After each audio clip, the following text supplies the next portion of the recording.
Sadhguru Nath Maharaj Ki Jai, and welcome to Jagadambe Reads the Holy Books of India, ShrimadBhagavatam56.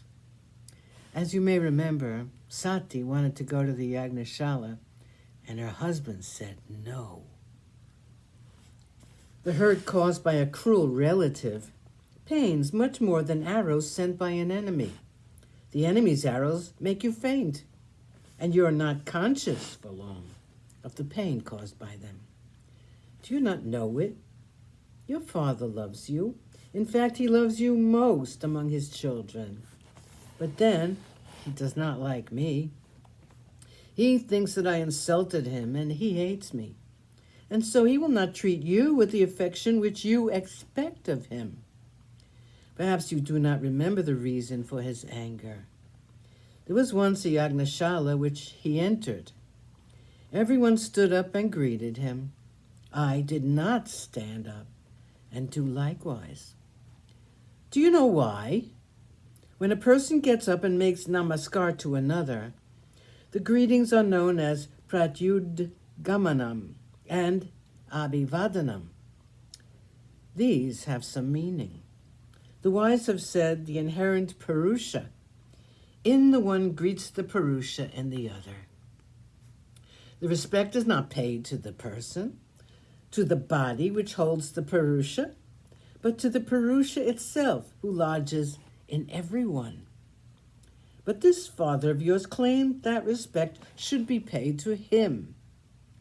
I could not do it. When a good person meets one who is full of ego, so much so that his Atman is not seen by him because of his clouded intellect, then respect will not be paid him by the good. Long ago your father spoke disparagingly of me. He spoke cruel words and insulted me in the presence of everyone. He has cursed me. I am denied my share of the havis in the yagnas performed to the devas. He is your father, no doubt, but he happens to be my enemy, and all his followers are my enemies. I do not wish him and his followers to set their eyes on you. You happen to be my wife. Silently, Sati was listening to his words. He looked at her and he sensed her rebellion. He could see all the thoughts that were passing in her mind, but he had to be firm. He said, if, however, you choose to ignore my words and decide to go, I can assure you that no good will come of it.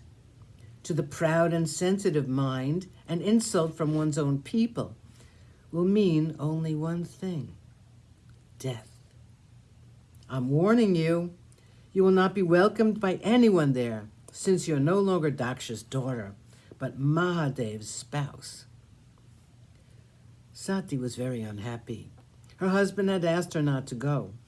He had said that she should not go, that it would be ending in disaster if she went against his wishes. But her heart was in the Yagnashala, where her dear ones were present. She would walk in and walk out of her little home trying to decide on the course of action. And Mahadev was watching her all the while without speaking a word. Prevented as she was by her husband from going to her people, her eyes filled with tears. And at the same time, womanlike, she looked angrily at her husband, since he would not accede to her wishes. She asked for so little, and he would not grant her that. Finally, her fickleness won, leaving her husband, whose half she was. With long sighs escaping her, she made up her mind to go to the Yagnashala. She walked swift and straight as an arrow without looking back. The servants of Mahadev followed her. They placed her on a glorious bull, and they went toward the Yagnashala, and Mahadev was sitting all alone.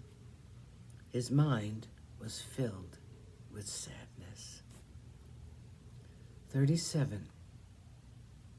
Sati kills herself. Sadhguru Nath Maharaj Ki Jai. Thank you for coming. I hope you come again.